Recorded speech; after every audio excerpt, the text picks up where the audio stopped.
This is the conspiratorial view of history, as opposed to the accidental view. And it is the conspiratorial view that we shall present in this program. There is a conspiracy theory that a shadowy elite of international bankers are secretly controlling the governments of the world. They say that the people that control this world could sit around one large table and have lunch. The theory goes that these elitists plan to create an all-powerful new world order, a world government that will destroy anyone who disobeys them. It is a theory shared by militiamen and neo-Nazis, and also by an increasing number of mainstream Americans. The message spreads through underground videos and anti-New World Order talk shows. Is there a New World Order? There's a New World Order. Is there a new religion coming? A new religion's coming. The New World Order has a certain smell about it. The smell of death. This is the story of a family who wanted to escape from the clutches of this tyrannical elite by moving to a mountaintop in Idaho. It is also the story of how their paranoid fantasies came true. Are you proud of yourself? Are you proud of yourself? You're gonna kill all the children to get what?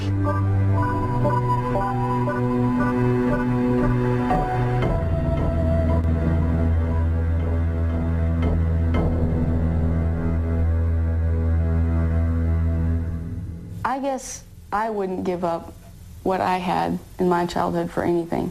Like when I was little, I would go out and I could sit and watch, you know, a wasp dig a hole in the ground for hours. And then I'd follow it and it'd go paralyze a worm or a cricket or something and it'd drag it into its hole. But the media just portrayed that we were all crazy and had landmines everywhere and all we cared about was guns, I guess. But I mean, I do like guns, I still do. And I did then too, but I mean, it's not weird or crazy. When Rachel Weaver was 2 years old, in the mid-1980s, her parents, Randy and Vicky, moved the family from Iowa City to a mountaintop in Idaho, a place that became known as Ruby Ridge. Randy and Vicky were conspiracy theorists. They believed that an evil elite of international bankers and media moguls was secretly controlling their increasingly tyrannical government. The move to the cabin was their way of opting out.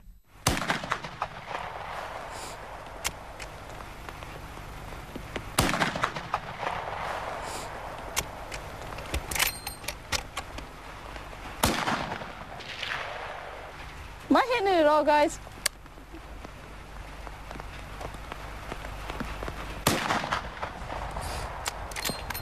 We wanted to kind of get out of the regular system and wanted to find a place where we could teach the kids at home, get them out of the city and out of the public school system. Like government school is what I call them. And, you know, kids in the city grow up with basketballs and bicycles, and kids in the mountains or out in the country grow up with dogs and guns. It isn't about hunting or target shooting. It's for protection against a government that can become tyrannical.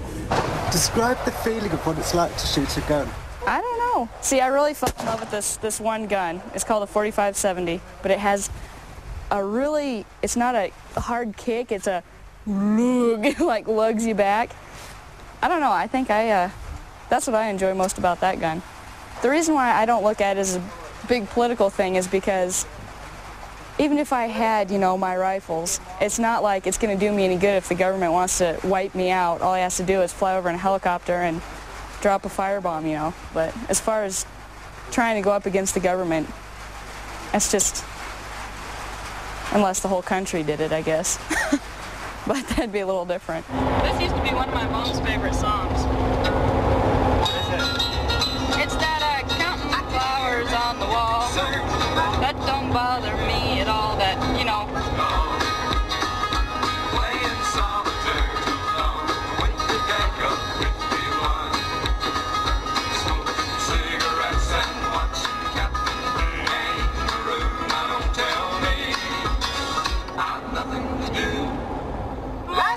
The Weaver family moved to the mountains because they were panicked by the underground videos they saw portraying their government as out of control and destroying the lives of simple people who wanted to live free. When the guns are gone and your freedom lies shattered at your feet, 'Tis when it will be far too late to save, why didn't I fight instead of sheepishly retreat? Oh. The family called this shadowy elite the New World Order. They thought that if they couldn't be left alone on top of a mountain in Idaho, where could they be left alone? Some of the things they believed up there might seem crazy, but they were a long way off. Is this your land now? Yeah, we've been on my land for a little while. This is it. Used to be an outhouse and a woodshed and stuff like right here. Our shed that they confiscated for the evidence used to be about right where that outhouse is. And this is what's left of the house. All the way up to here, I guess, was the living room, and then we had the kitchen, and about right here is where our front door was. Sink was over here on this side. And then above the kitchen was Mom and Dad's bedroom. And then over on that side, above the right-hand part of the living room was Sarah and I's bedroom, and then on the left was Sam's bedroom. There was Rachel, her parents, her older sister Sarah, and their brother Sam. Later on, Vicky would give birth to a baby, Elishaba, up there. We'd build tree forts and little huts and use old dead branches, and sometimes we'd make a little dugout and hide behind that and play war games. And I remember using some of the leaves off the bushes as play money and going to the store where there'd be like, it was really make-believe. Tell me about the war games. Just kind of cowboy. Yeah, just kind of cowboy Indian type things. I believe in searching for, quote, the truth about politics, religion, whatever. I like just to discuss that with people. We always sat around and talked about stuff. I mean, that was like kind of the family, pastime, because we were always together, so we always talked about stuff. One place the Weavers went to discuss politics was Aryan Nations, a hardcore neo-Nazi compound 70 miles from the cabin. Aryan Nations holds summer camps every year, and Randy used to visit, sometimes taking the children along. Aryan Nations are very specific about who they feel is in charge of the New World Order. Who do you believe is in charge of the New World Order? Well, it's the Antichrist Jew, same one that murdered Abel. Do you think all Jews, or just some Jews? All Jews. In other words, it's a blood order. DNA has proven it. But even though quite a lot of the people in power aren't Jewish? No, not. What you're saying is they are trying to say that they're not Jewish, but all the Rothschilds and the Bilderbergers and all the rest of them are racially Jews. We don't really care what religion they have adopted over the centuries, but as a race, they're Jews. So as soon as a Jew marries into a white person's, family, the offspring are Jewish. They just perform every evil on this planet. They're behind every evil thing that goes on. And they control the banking system, and that's what you're talking about, world economics, and that's by that means to control the world. The Weaver family were never as hardcore in their beliefs as the people at Aryan Nations. Randy and Vicky were not obsessed with hating Jews. They were not white supremacists. But they liked the neo-Nazis as people, shared their hatred for the government, and enjoyed their picnic areas and summer camp activities. What I remember is things like the candy hunts and meeting friends in the playground and sitting around a table, and if we meet someone new, we'd hear news stories or something, or old friends would exchange news stories, or... Oh, sorry. What are the candy hunts? I can't think what you call those. What do you call that when you find... Treasure hunts? Yes, treasure hunts.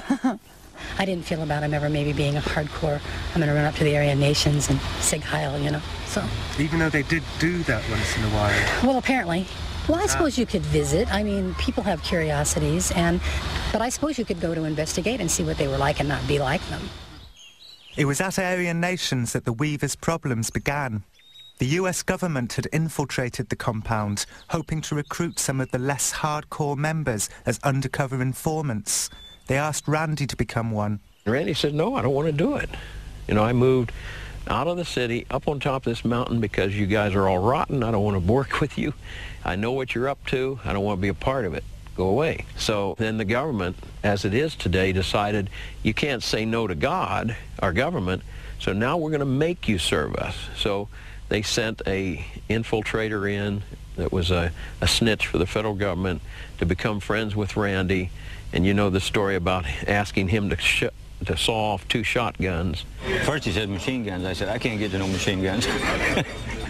He says, well, how about sawed-off shotguns? They're real good. I go, oh, well, no problem. That's easy. He grabs his file and he files it. You know, he saws the barrels off, not knowing he's violating federal law. I totally don't understand why they even came to my dad to ask him to saw off shotguns. It makes no sense to me. It just blows my mind that they didn't even care. But for the government, Randy had the makings of a perfect undercover informant, a slightly crazy person who was friends with far crazier people, a family man with bad finances. How could he turn them down? In fact, Randy made a big show of turning them down. Mr. Weaver, we can get you on 6 or 7 federal firearms violations, but we'd probably forego that if you'd join our team. And I just kind of, I don't think so. And he just come clear across the seat and got right in my face. He says, well, that's the way we do it, right? He says, tomorrow morning, 11 o'clock, you'll be down Spokane Federal Building, and don't tell anybody you're coming, not even your wife. About that time, Vicki come walking out of the cabin by me and said, hey, Vic, come here. She walked over to the truck and said, remember their names and faces. They go, we got to go. Peeled out of the gravel, throwing rocks, took off. They knew I wasn't coming down Spokane the next day. Randy was indicted on the shotgun charge, feeling that he'd been coerced into committing a crime by a tyrannical government controlled by the New World Order. He decided not to show up in court. The family buried their heads in the sand. Randy let it be known that he would not be taken off the mountain alive. A family friend called Kevin Harris moved in with them. I knew I was going to lose. They had me set up, white supremacist, gun runner, blah, blah, blah, and those people that they put on juries in North Idaho are the local brainwashed county, city fathers and mothers that will suck up and do it. If the government told them to go down Monday morning and get a walking license and pay $10 a year for it, they'd do it. From then on, I never left that property. Pretty neat view, huh? It was as if Randy and Vicky's conspiracy theories were coming true. They had moved to the mountains to escape a tyrannical government, and a tyrannical government was now coming to get them. The family took to carrying guns at all times, even the children. They became increasingly convinced that the army of the New World Order was watching them from the bushes. In fact, they were being watched from the bushes. I have to remember they were under surveillance after a period of time because Randy had tried to apprehend Randy previously and not been successful. But were I closeted up on the mountain with just my family and already feeling persecuted and I know someone's watching me, my paranoia is going to increase, whether I think it's going to or not. See, most paranoid people think they're being watched and they're not. Right. Here was somebody whose daughter they were actually being watched, so yeah, they're on a high alert. So any little thing that occurs becomes a big thing. Can you hear that? Somebody's on their way up. Oh, see, now if we were out at the rock, I could run out and see who it is.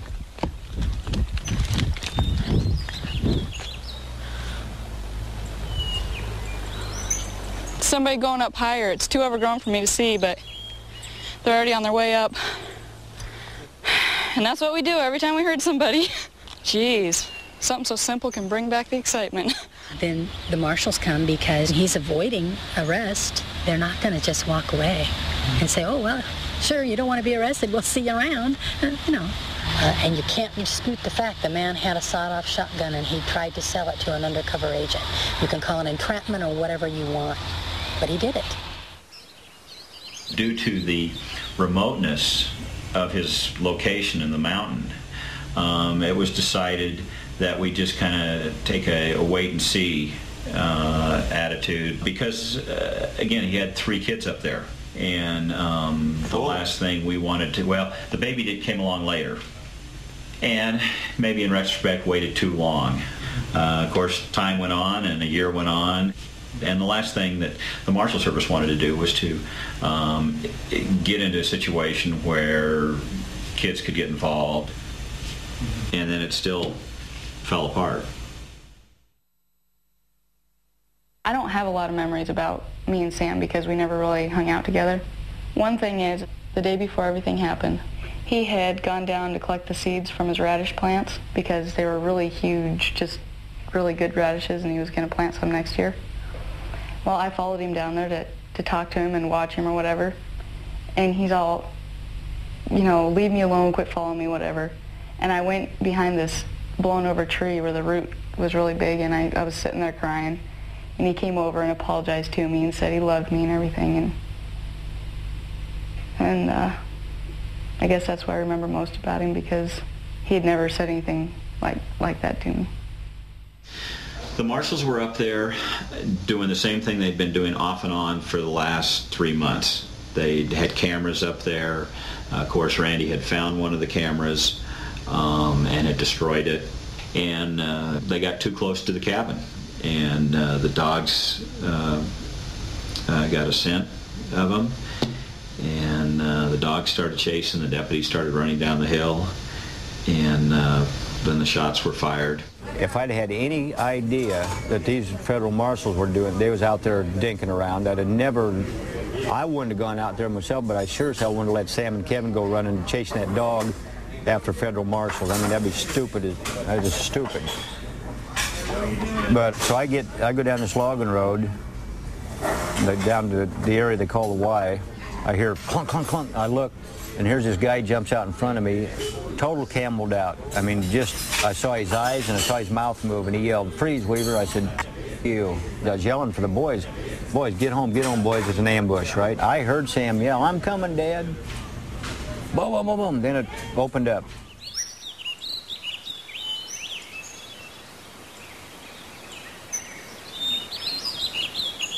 The deputy started running down the hill.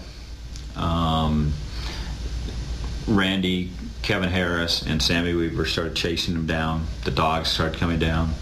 They got to a Y. The deputies stopped, and shots got fired.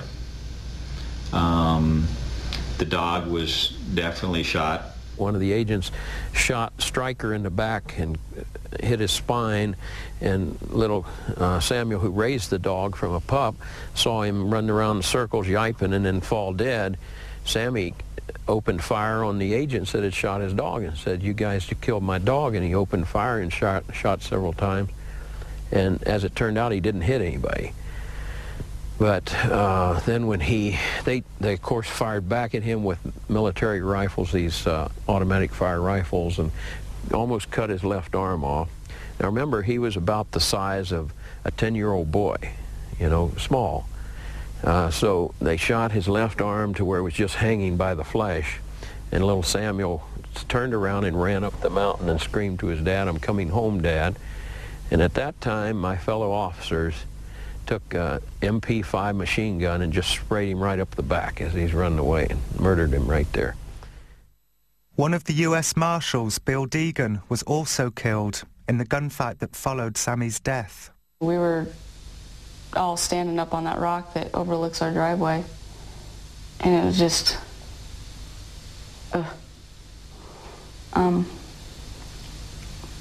Mom and Sarah and I, and Dad was up there with us by now. We just let out a cry and just broke down. And I remember Dad fired Mom's .223 into the air, full clip. So, I mean, what happened after that? Mom, I think it was right after that, Mom said, "We gotta go get him." And so Mom and Dad went down, and Kevin went with them. And I went in the house and got Elizabeth dressed. And I never saw him. They put him in the guest shed, and Dad and Mom went in and cleaned him up and wrapped him in a sheet, I guess. It's a bad deal. You know, I didn't give a shit about nothing after that. I still don't, pretty much. See, I don't remember days. To me, it's just all one. It's like one long bad day. Vicky Weaver wrote in her diary that night that Sam was killed while chasing the servants of the New World Order. A US Marshal had been killed, so his team called for backup. A 400-strong army descended on the cabin. They sealed off the mountain. 2 miles away, down in the valley, the neighbours began a protest at the roadblock. Martial law was declared by the state governor, who called the Weaver cabin an extreme emergency and disaster area. Good afternoon. A federal agent has been shot and killed in a confrontation with a fugitive in North Idaho. We started listening to the news that night. Oh, crazy bastard, you know, white supremacists murder U.S. Marshal. Yeah, right. We murdered him. Yeah, wrong. This is a big deal now. Crazy white supremacist, and they got a dead cop. Whoa, whoa, this cop is worth more than my son? I don't think so. He ain't even worth more than my dog. Were you aware of just how many troops turned up after that? Oh, hell no.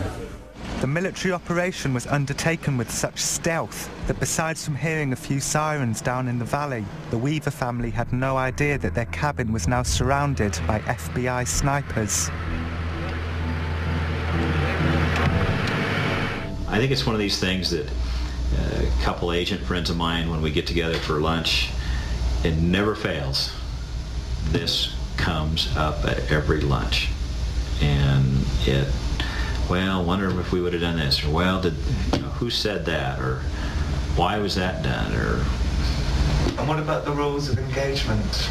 You know, can we look back today and say those rules shouldn't have been that way? Sure, we can do that today. And what were the rules? The rules of engagement, there was 4 rules in there, but the main rule was that any adult armed male, it could be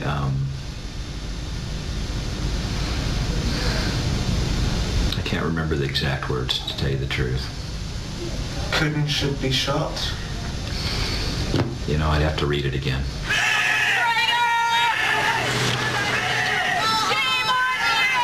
They were extreme. Some people would say a lot of things went wrong up there. Well, you know, I won't disagree with that. Everything that probably could have went wrong did go wrong.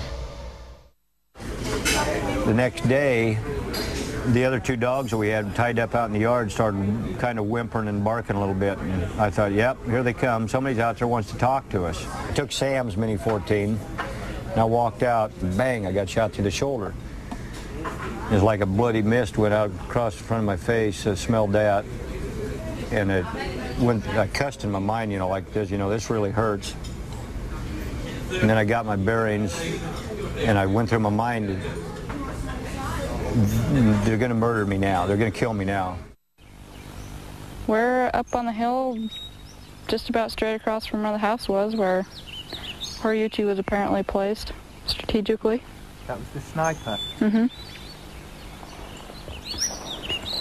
You can see very clearly, well, at least I know where the house was, but I can see everything real clearly from here. You can see that old cook stove laying on the platform right now. If I can see that, and he had a scope, I know he could see a lot more. He first took a shot at my dad and hit him in the back, came out through his armpit, and then as they were running into the house, he shot my mother, and it went through her head and killed her, and the bullet then entered Kevin Harris. Where was your mother at the time? Standing right about where that cook stove is. It'd be about exactly where she was. She was holding my little sister, who was 10 months old at the time.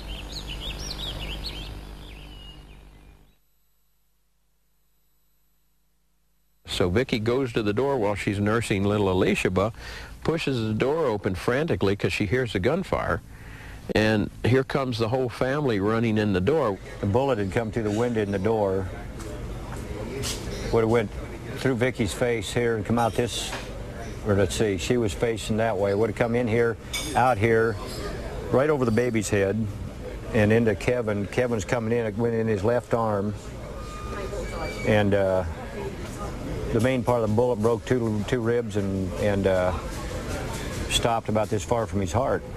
So that was an excellent shot, but a very sad day for America when one of my fellow officers and soldiers has to shoot a mother holding her little baby. I turn around, there's Vicky. She's kind of down on her knees and her head. I think it was Dad picked Elishba up out from underneath Mom and handed her to me. And she had blood and stuff all over her head, and we were afraid that she had gotten hit too, but she was okay. It was just Mom's blood. And that's when we went around and drew the curtains on all the windows. And shut the door, obviously, and we didn't come out after that. The family locked themselves in the cabin for over a week. Nobody but the Weavers and the FBI knew that Vicky had been killed. How many of you against one is there, huh? We want a head count. We want to know how many are still alive up there. I remember hearing people underneath the house rustling through our stuff. I remember the floodlights coming through the cracks of the curtains. And hearing their stupid, whatever they are, half tracks or whatever, rolling over stuff in the yard. They crunched our generator. They ran over our outhouse. Not to mention, down at the Y where everything happened, after they shoot the dog, and then my brother, they ran over the dog. It's just sick. Baby killer! Baby! Huh? Baby killers! You're all baby killers. You're a bunch of senseless bastards! All of you! 2 miles down in the valley, the protest at the roadblock had swelled to thousands. People travelled from across America to support the Weavers. Nobody can murder a 14-year-old boy.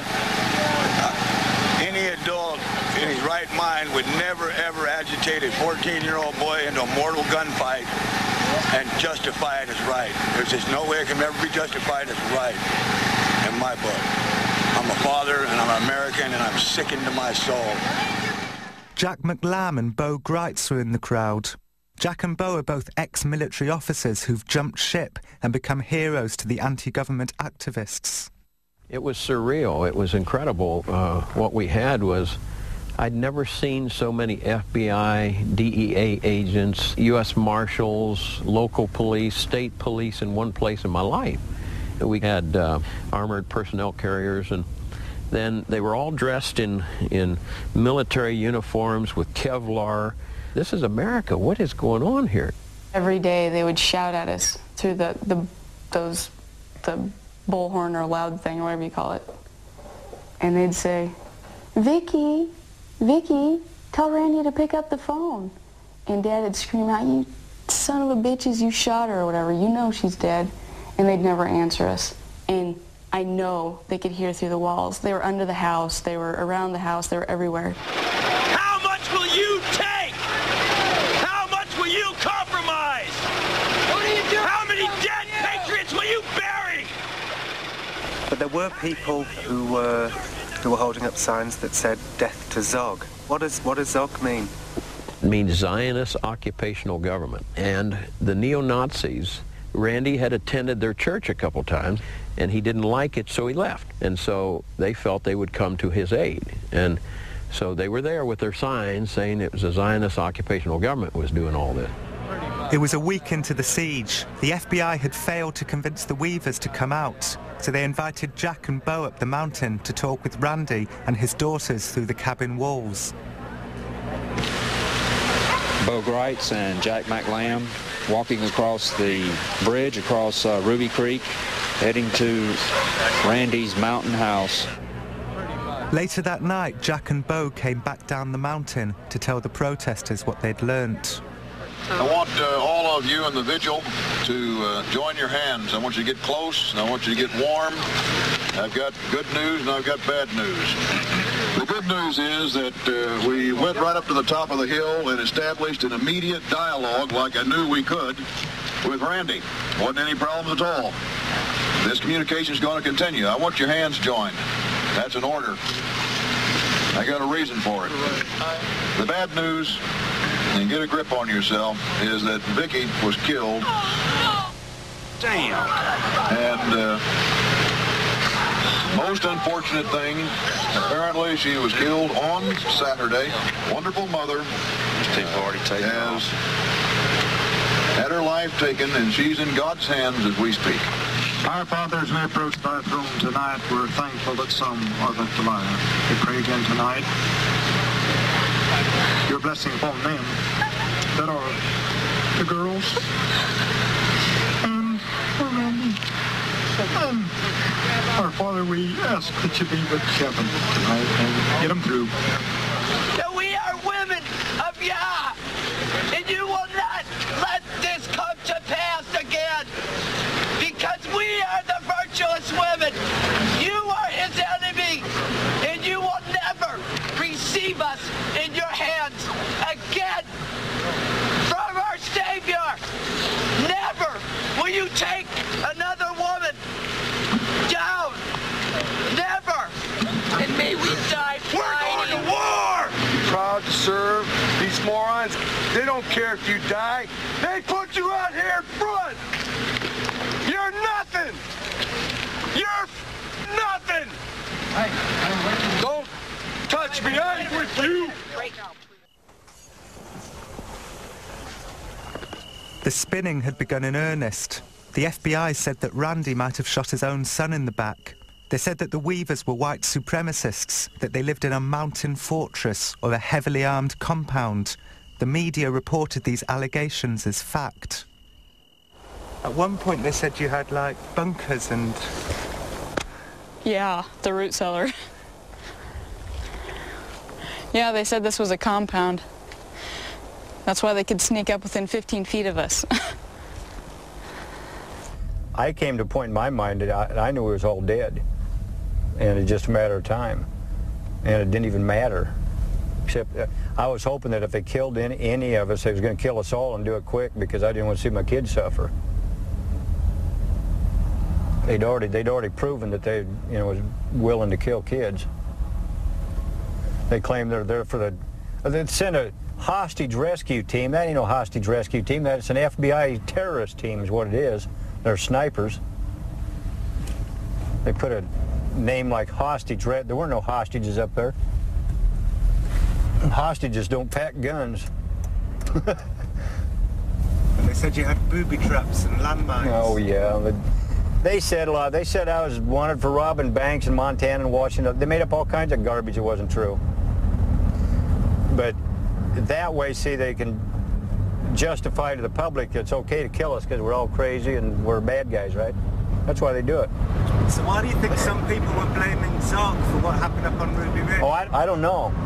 I suppose they figured that Zog controls the federal government and that that's who would come up there and ruined their lives.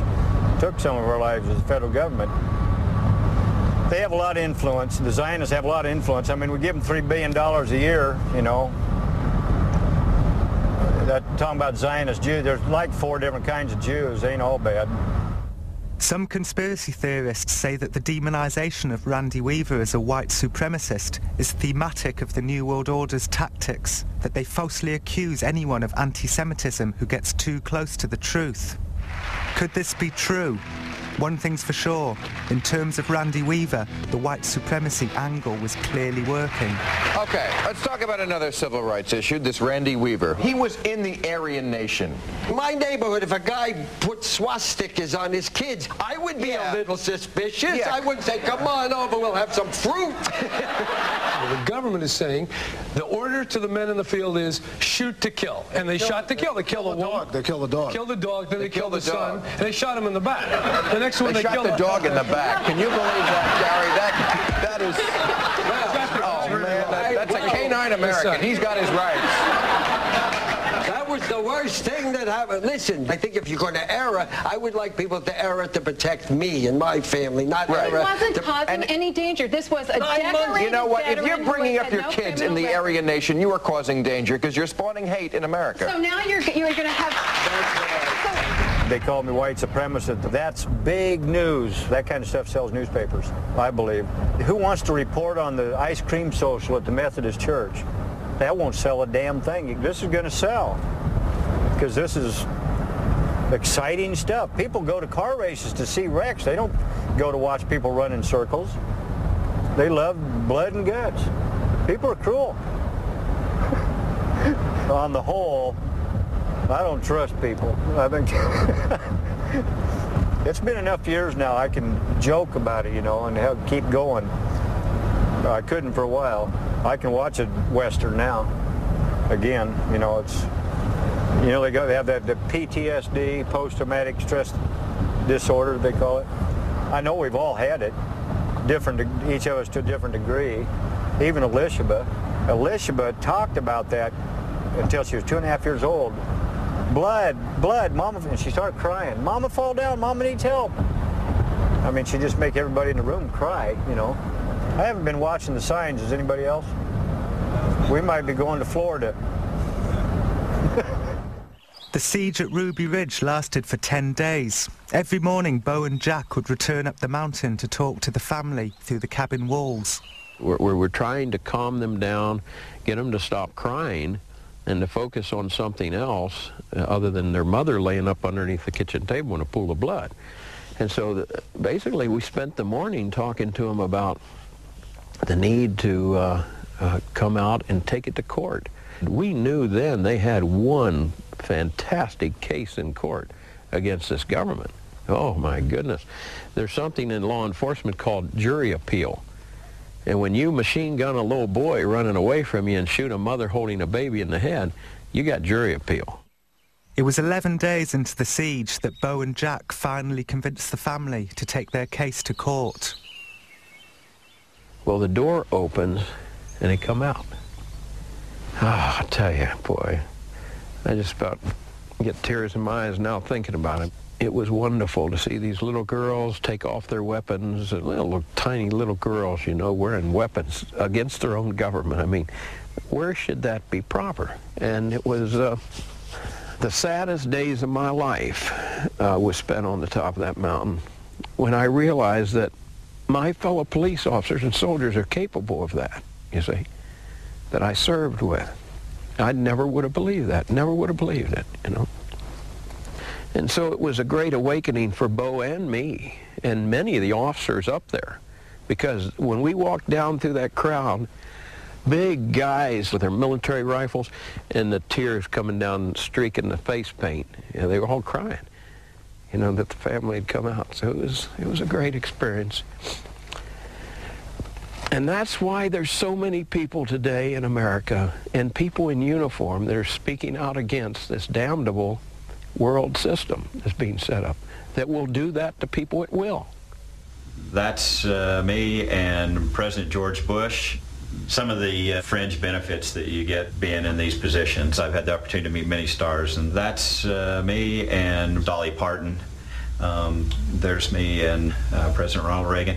Down here is a picture of Randy Weaver when we brought him off the jet shortly after we had taken custody of him.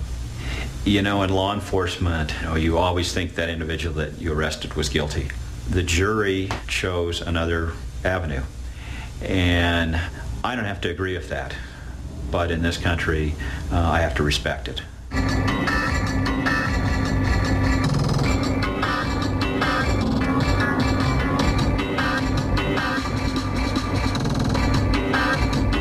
In the end, Randy was charged with murder, conspiracy and assault, but the trial was a disaster for the government. The judge said that the government had shown a callous disregard for the Weavers' rights. The government paid Rachel and her sisters $1 million each in compensation. Nowadays, Randy earns a living by making personal appearances at gun shows with his new wife, Linda. Okay, this is the real Randy Weaver. What's happening, buddy? 2 miles from the cabin is the Deep Creek Inn, where the family used to go for nights out. Rachel and I went there for supper. We were unaware that the resident guitarist had waited years to meet Rachel. My name is Dallas Pike, and I'm a storyteller. I've been living in Nashville for the last few years. I moved up here about a year ago. What happened to your family is the reason I came to Idaho. I have a feeling you may appreciate this song. Red stains in the snow, Bloody Ridge, Idaho. Red stains in the snow, Bloody Ridge, Idaho. 1,000 meters is a long, long way. Never miss their bullets, never stray. Where's the justice and how do you appeal? There's no talking over, there are no deals. When some buffalo hunter snaps a cap. How are you doing, sir? Good, how are you? What's your name? Bruce. Bruce, glad to meet you. This is my wife, Linda. Bruce. Yes, sir. What's your name? E-S-S-E-N. Okay, back Thank out. you, Harmon. Back at it, glad to meet you. That's my pleasure, believe me. Red stains in the snow, Vicky Weaver in Waco. But America died in a coup d'etat. It's back in Dallas that our freedom fell when some buffalo hunters and the FBI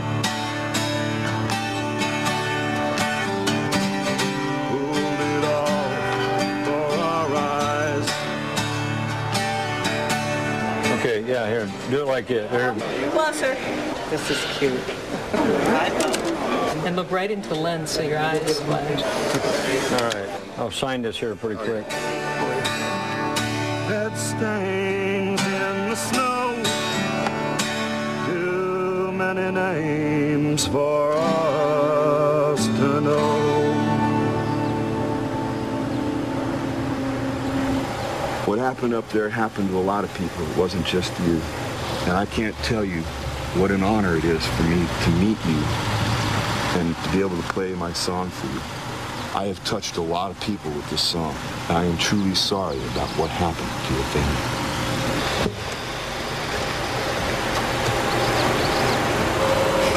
I don't know what to say to people when they do that.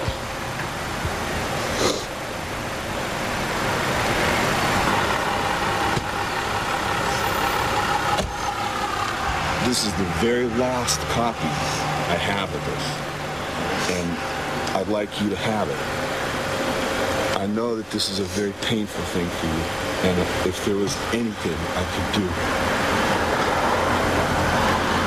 I would. I'm sorry I can't do more, man. I really am. I don't know, I meet people like that every now and then, and it's, you know, mind if it kind of dissipated a little. I'm okay until I start hearing things like when he says Bloody Ridge, Idaho. It just reminds me of like seeing blood on the floor, and it makes me start thinking about it, and I... Vicky Weaver was butchered like a buffalo, standing in the doorway of her own home, holding her baby and crying out to God to protect the rest of her family from the mad dogs that had already shot her son in the back from an ambush. With one bullet, Lon the hitman Horiuchi brought Vietnam to America. As Vicky Weaver started talking about the One World Order, and they just gunned her down because they could. So where are we going, Randy? Where are we going? Waco, I think. And what are we going to do when we get there? Well, we're going to talk to folks. So we must be almost there, right? I'll bet we are. We'll probably recognize a new church building. Randy has never before visited the ruins of the Branch Davidian Church at Mount Carmel in Waco. But for hundreds of thousands of Americans, maybe even millions of Americans, the Weaver Siege and the burning of David Koresh's church are forever linked. Proof of a government gone crazy, a new world order coming to kill anyone who does not bow down to them. All the memorial trees. See the little placards, little headstones?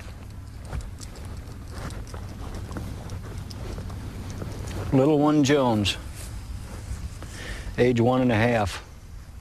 Unbelievable.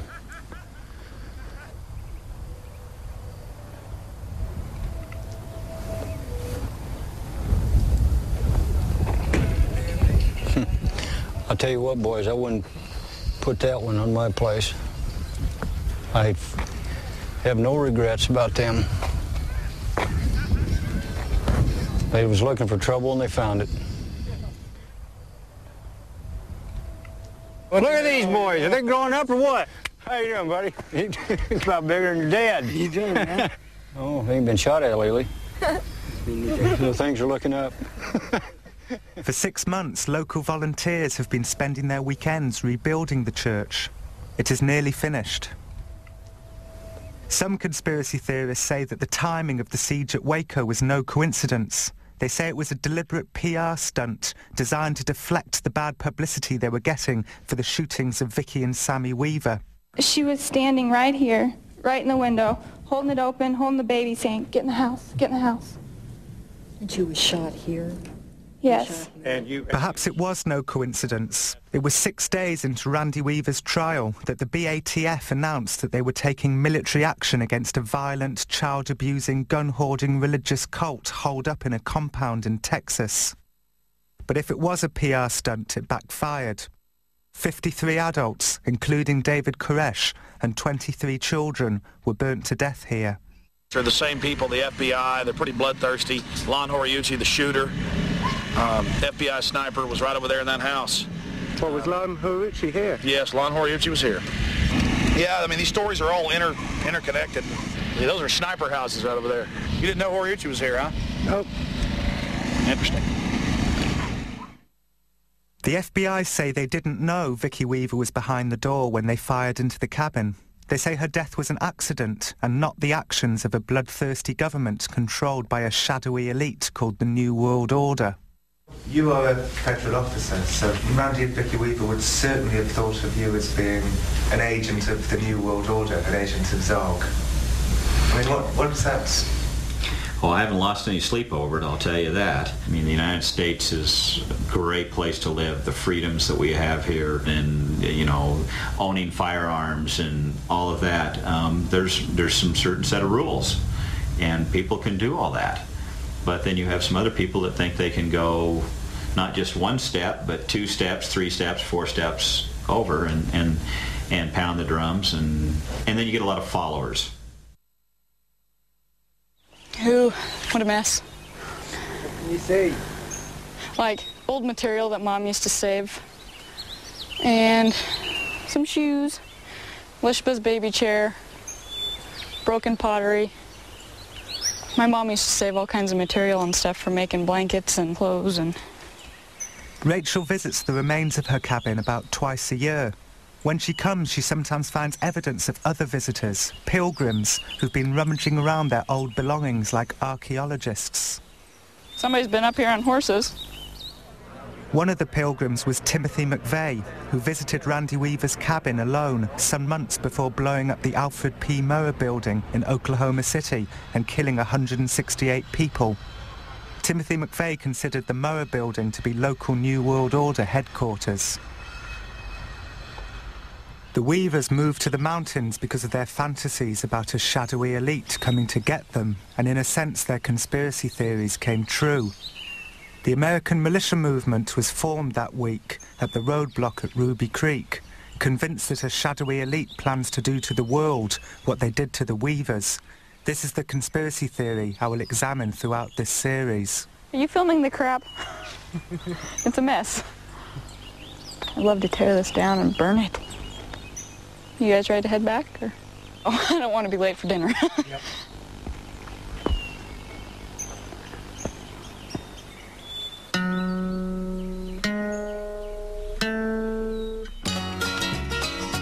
Counting flowers on the wall, that don't bother me at all.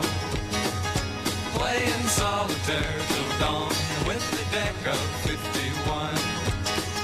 Smoking cigarettes and watching Captain Kangaroo. Now don't tell me I've nothing to do.